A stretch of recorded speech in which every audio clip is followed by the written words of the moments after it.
New York की रात unusually शांत थी। स्टार्क टावर के ग्लास पैनल्स पर सिटी की लाइट्स रिफ्लेक्ट हो रही थी। टोनी स्टार्क अपनी लैब में खड़ा होलोग्राफिक स्क्रीन्स के बीच घूम रहा था। उसके चेहरे पर वो यूजुअल स्मग स्माइल नहीं थी, बल्कि एक गहरी टेंशन थी। जार्विस के ब्लू होलोग्राम ने एक वार्निंग फ्लैश की। Sir, gamma radiation spike detected, level unprecedented. India के एक पुराने अंडरग्राउंड रिसर्च फैसिलिटी के नीचे से सिग्नल आ रहा है सर। टोनी की आंखों में एक नाम चमका, ब्रूस। अवेंजर्स कंपाउंड में ब्रूस बैनर एक कॉर्नर में बैठा, कॉफी कप हाथ में पकड़े हुए था। अपनी ही थॉट्स में डूबा हुआ था।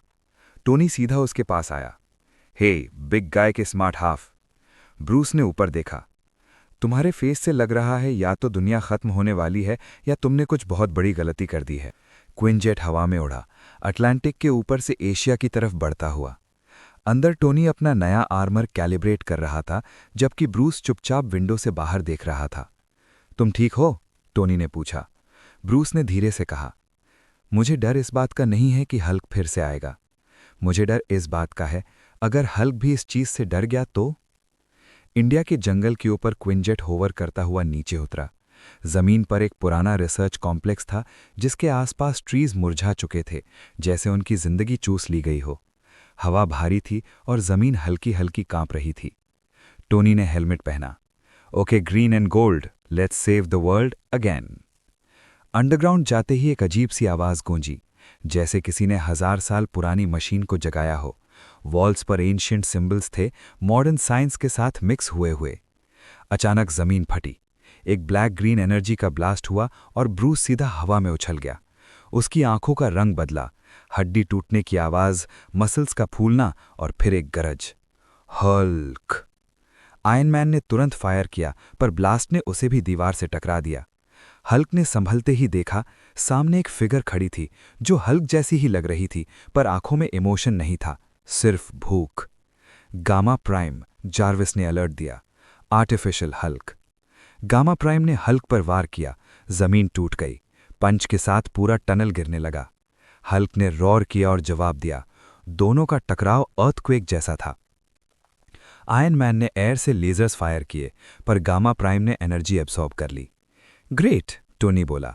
हल्क 2.0। लड़ते लड़ते हल्क को एक आवाज सुनाई दी। ब्रूस की आवाज, कंट्रोल इट, फोकस। हल्क एक पल के लिए रुका।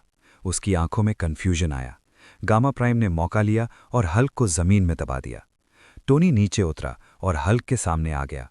हे बिग गाय, सुनो, ये चीज तुमसे ज्यादा स्ट्रांग हो सकती है, पर तुमसे ज्यादा इंसान नहीं। हल्क ने टोनी को देखा।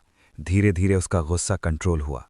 उसने जमीन से उठकर गामा प्राइम की तरफ देखा, इस बार सिर्फ ताकत से नहीं, दिमाग से। गामा प्राइम फिर से अटैक करने आया, पर हल्क ने इस बार डॉज किया।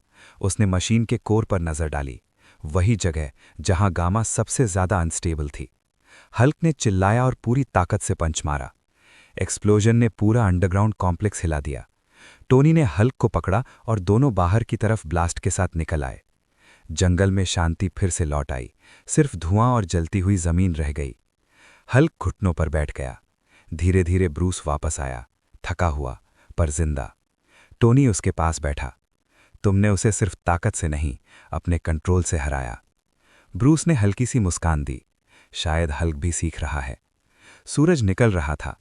पहली बार गामा रेडिएशन की जगह नॉर्मल हवा महसूस हो रही थी। टोनी ने आसमान की तरफ देखा।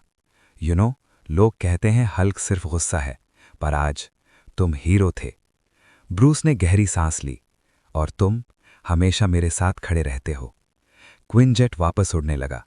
पीछे जंगल, आगे नई सुबह। दुनिया बच गई थी फिर से। और कहीं ना कहीं हल्क और आयरन मैन दोनों जानते थे कि जब तक उनकी दोस्ती जिंदा है, तब तक दुनिया के लिए उम्मीद भी जिंदा रहेगी।